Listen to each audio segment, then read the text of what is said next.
Hi everyone, Kelt here. Part 2.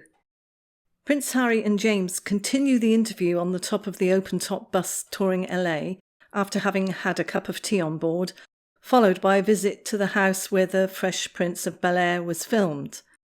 Continuing the subject of Archie, the Queen and the waffle maker, Harry says that Archie wakes up every morning and the first thing he says is waffle. James asks, does the Queen know how to use Zoom? To which Harry replies yes, and also his grandfather Prince Philip does as well. He then goes on to joke about how his grandfather finishes the call just by abruptly closing the laptop, and then Harry laughs.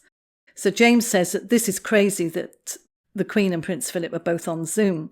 I don't know why, but I think that most people, that whatever their age, if they have family, they're quite often on Zoom. So I don't know why James finds this crazy. James is obviously limited with his questions because I think that they're saving them all up for Oprah. So when he asked, what is your life like now and what do you want it to be? Then Harry says, I don't know. I'm actually shaking my head at the mundaneness of it all and that this is supposed to be entertainment. So he was asked a pretty mundane question and his answer is, I don't know. I'm not anti-Harry, but I'm finding the interview extremely boring. Harry is again insisting that his life is all about public service, waving his arms around to try and convince us, yet again. James asks Harry why he walked away from the royal family, and it was a monumental decision. Why did he do it? Harry replies that it was never walking away. This to me shows that he is in total denial about what everyone can see as walking away. Even the military have implied that he walked away. Harry then explains that it was stepping back rather than stepping down. It seems he really believes that as well. He explains that it was a very difficult environment and that we know what the British press can be like. So my question is, what about the rest of the world's press? Are they okay then? Harry says that it was destroying his mental health. Most of us who observed Harry's decline after he married Meghan assumed that it was Meghan's control that was destroying his mental health, not the media, although the media were pointing out his decline, and his friends were pointing out that he was not the same person after meeting Meghan and their concerns for him. Harry says it was toxic. So Harry says that it's the media that is toxic and caused his mental health decline. And we've had Meghan more than once saying that it was the royal family who are toxic and that it was they who affected her mental health. Harry then says that he did what any husband or father would do. He said, I need to get my family out of here. So running away was the answer. But what about all the problems they complained about in LA, about the press? Have they forgotten that? The car chases and the drones? Surely that's toxic. He hasn't woken up to the fact that his wife called many of the media in Canada and in LA, allegedly. Harry insists that they never walked away and that he will never walk away.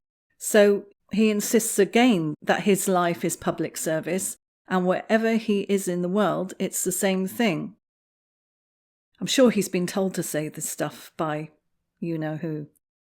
The bus stops and James tells Harry that he has a surprise for him. Something that will give him a taste of the military life he had, that he acknowledged that he must miss. Harry is looking pretty serious at this point, and then James says that he's beginning to regret that he's going to be taking part in it as well. Harry looks serious but nods. It must be all scripted. I don't see how they could have possibly sprung this surprise on Harry. He would have definitely had to be prepared for something like this, probably months in training. Anyway, they get off the bus and walking to a military assault course, playground type thing. Immediately, very lively military-style music kicks off and the action starts. A guy called Sam introduces himself and says, welcome to a military-style obstacle course. He confirms that Harry has had military experience and Harry agrees. James Corden makes some joke about himself being very much a member of the BTS army. Harry says that the course doesn't look very short. It consisted of 8 obstacles which were designed to test mentally, physically and spiritually. James Corden is doing his usual self-effacing stuff about being ready for this, and Harry is basically mocking James Corden for his lack of physical fitness and often jokingly calls him big guy during this. James jumps the start, which makes Harry laugh, and the first obstacle is what looks like about a 4-foot-high panel fence, which Harry easily slips over, and James struggles. Harry, I feel, is quite funny at this point, as he keeps saying "come on" to James in the sort of voice that you would use for either a young child or a pet dog. The next obstacle, Harry says to James, "well done," and he seems to be quite encouraging. He seems to still be influenced by his military training, and I notice that he is very genuinely encouraging, I think, and he also waits for James. As they start on the third obstacle, which is a load of large rubber tyres that they run through, James laughs and says to Harry that he doesn't need to talk to him like he's a dog. Then they run up to a long rope which they have to pull a weight up to a certain height. Harry does it with ease, and James cries out in pain, saying it was too much.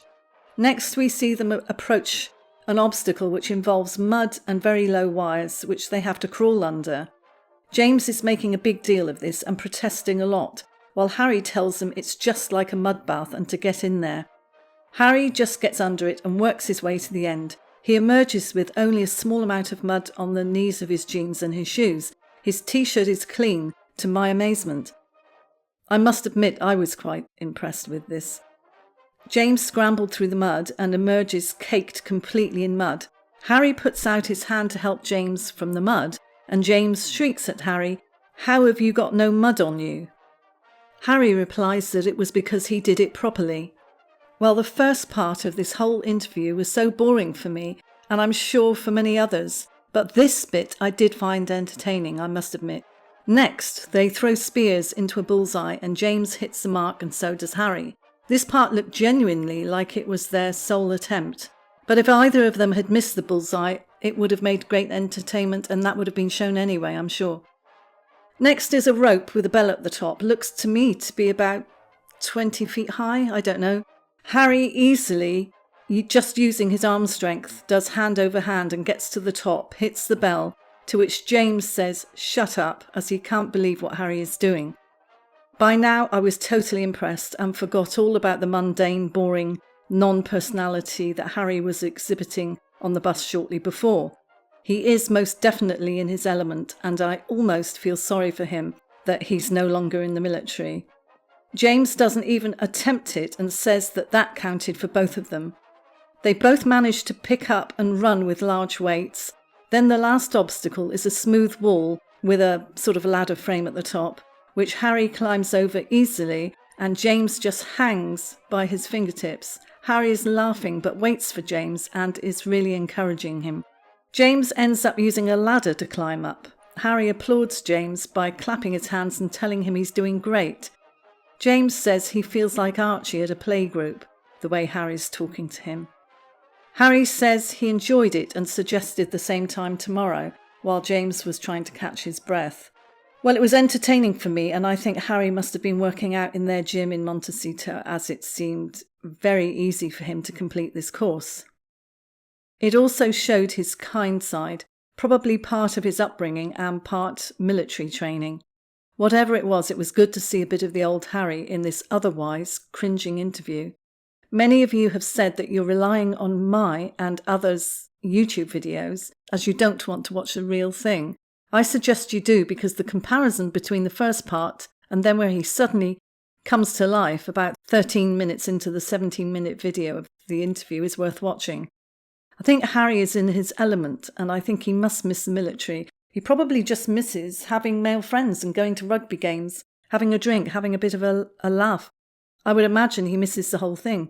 So, thanks for watching, and I look forward to your comments, and I'll see you in the next one. Bye. Please subscribe, ding my bell for more alerts for more videos, like if you liked it, and share. Bye.